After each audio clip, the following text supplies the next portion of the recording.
Hi, I'm Andy Reese with the Freedom Resource, and I'm here to share some little vignettes, some principles about freedom. I really appreciate David Foster allowing me to do this. I work with a ministry called Sozo Ministry, or the Sozo model, and the things I'm sharing are some foundations that we've learned over the years, and I want to share something with you today that is real interesting.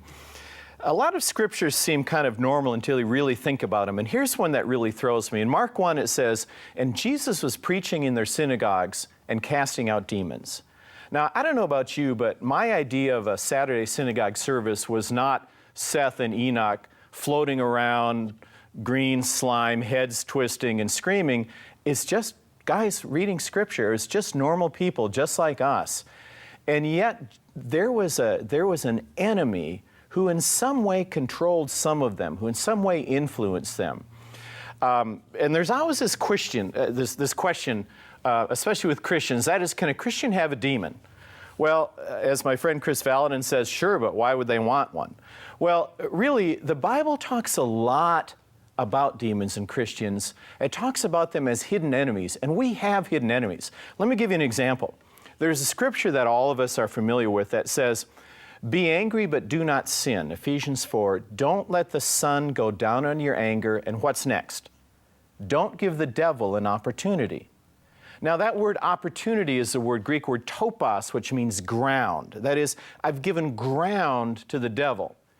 Now, what does somebody's life look like who has let the sun go down on their anger? Every night for 20 years since their father abused them. Well, they would have given lots of ground to the devil. There's places in their life, there's landing strips, there's easements that they've given up, and they don't have full control there. Or here's another one. Paul in 2 Corinthians 11 says, "I'm afraid lest as a serpent deceived Eve by his craftiness, your minds should be led astray from the simplicity and purity of devotion to Christ." And then he goes on and talks about people who have this complicated, hyper-spiritual religion. And Paul says that is a doctrine of demons. In other words, there is a demonic influence that's pulling the chain. There's a puppet master.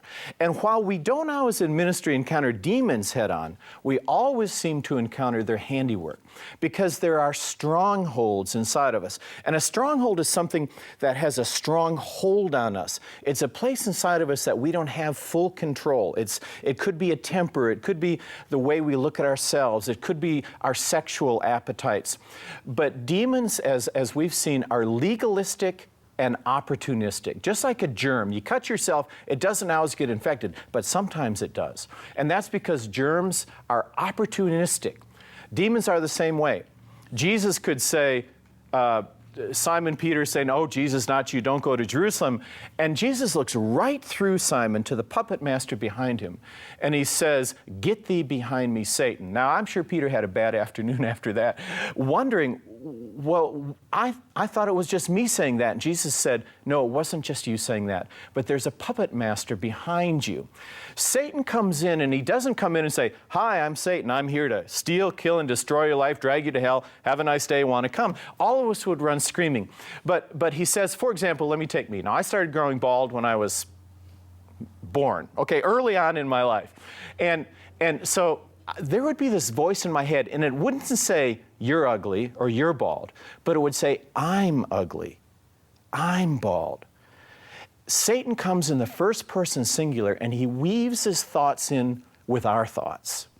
And we begin to believe them, and we begin to bank on them, and we begin to see some energy in that area. And pretty soon, because see, deception means to cause to believe a lie. And we believe a lie, and we're held captive by that lie. Demons come to attack, pervert human personality, attitude, emotions, minds, thought patterns, physical appetites, and drives.